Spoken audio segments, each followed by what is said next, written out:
Well, hello, Chris back again for number 10 in the series. We've reached double figures. As I record this, it is Wednesday tea time. The sun is setting. We've had a beautiful sunny day for once. But let's get back into caring. This one would like to get into today a little bit more about what we do with various clients. Now, we are not home helps. We are carers, and some clients, when we first meet them, think that we are what we are not. So we do light housework, it is true. We might do the washing up now and again, but we don't scrub floors, we don't do decorating, we don't mow lawns. That's for home helps to do. That is not our role, that's not what we're trained for. But we do a lot of other things with clients, as our role suggests, on the caring side.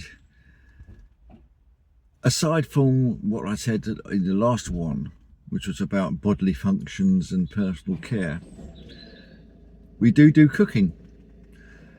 It might be ready meals. Some clients live off ready meals, others use them as a last resort or a belts and braces job. We do cook fresh, time permitting, of course. This one tends, if I can, and I know I'm seeing a client say at lunchtime and they will have their main meal in the evening, I will pre-cook at lunchtime, which saves a lot of time to do other things with the client that they request. So there's a cooking aspect.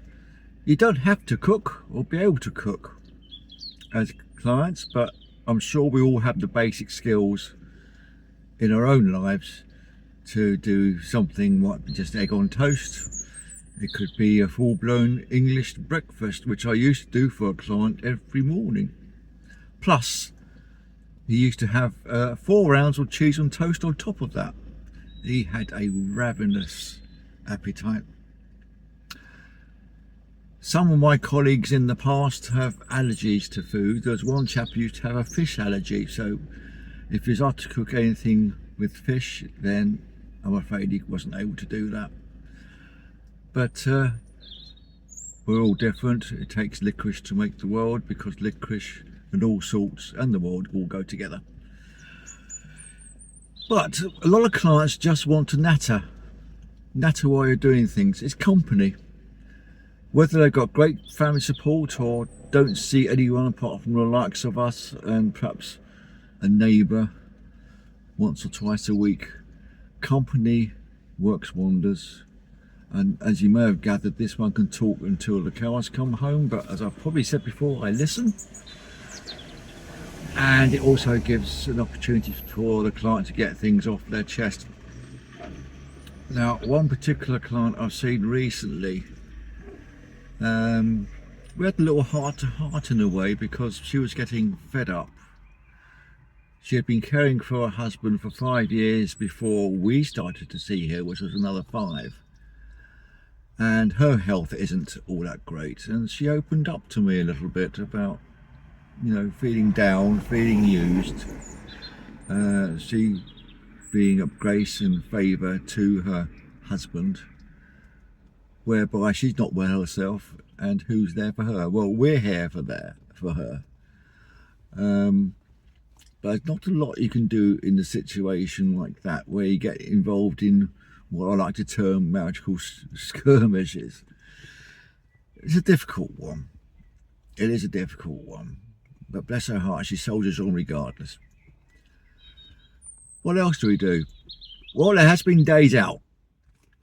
I have taken clients when we used to do this on a regular basis. We don't do it so much now, and there are reasons for that. But as a last resort, if no one was available in the family or friends, and the local minibus service here and the Red Cross were unable to support one of our clients with hospital appointments, then we would step in. And I like to make that, in those days, a jolly day out. So it might be a simple appointment at the hospital, the nearest major one to us is an hour's drive away. And so we would make a day of it. We might stop off for a meal on the way home. We might have a little guided tour around the countryside, stop off for an ice cream even. But it made the whole process a lot easier, and it was a lot of fun for both of us, I've got to say. And there's been a number of clients where I've done that. There's a lovely lady I only met her once.